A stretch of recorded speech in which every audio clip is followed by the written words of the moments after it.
نن سبا جنکې صرف د خپل عیاشي او ازادي په وجه باندې واده کول نه غواړي.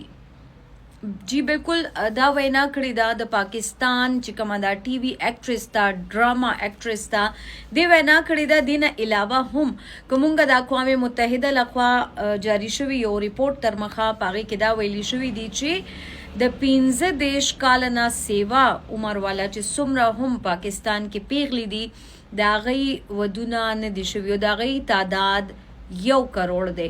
نو د دې په شا باندې مختلف ریزنز دي، په دې باندې ډیر زیات تنقید هم روان دی چې را نن سبا جنکې چې د ډیر زیات چې دین هغه یا خو ازادي غواړي یا چې دغه یا شدي زکه واده کول نه غواړي. خو د دې په شا باندې د هر چا ظاهره د سمره خلی دي دومره خبرې دي، خو زیاتره که تاسو ګوره مهنګای هم یو وجه ده او بل خرشته نه ملاویدل هم یو وجه ده، ځکه چې هر مور او پلار غواړي چې دا غي ماشومه بچی دی هغه سټیبل وي، هغه د واده نه پس مشکلاتو سره مخ کیږي نه، نو هغه سټیبل فیملیز چې دین هغه غواړي.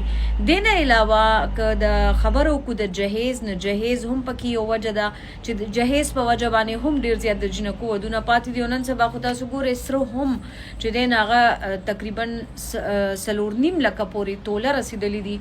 نو خو بيخي ناممکنه ده چې واده با څنګه کیږي، ځکه چې د پاکستان کلچر مطابق او اسیم چې د پښتنو کلچر ته هم ګورئ نو مطلب سره خو پکې لازمی الګ قرانه باندې خودل شي، نو دا هم یو وجه کې دی چې را زکه ودونه نه کیږي. د هر چا خپل رائے دا سمره خلی دومره خبري خو بیا که جنکو یو لوی تعداد ګڼ شمیر کې تعداد وګوري نه غیدام وی چې را مونږه بس خپل غټلې شو، مونږه تعلیمونه کړی دي، مونږه په خو عہدو باندې فایزي، نو مونږ ته د واده کولو اړو ضرورت شته نه. استاد سره د دې حواله سره هغه براته د کامنټس د لاري وایي چې اخر دا دومره ډیر لوی تعداد کې 15 نه سیوا عمر والا جنکې چې په کور باندې ناشتي دي د 1 کروڑ پورې تعداد خودلې شوې دي د دوی. اخر د واده په شا باندې چې مطلب دا واده ولې نه کیږي د دې په شا باندې وجه څه ده. کوم چې زمونږه دا ټي وي اکټریس چدن دی بیان کړی د چې آیا جنکې ازادي او عیاشي غواړي ځکه ودونه کول نه غواړي یا چې د جهیز او غربت پکې یو ډیره غټه وجه ده.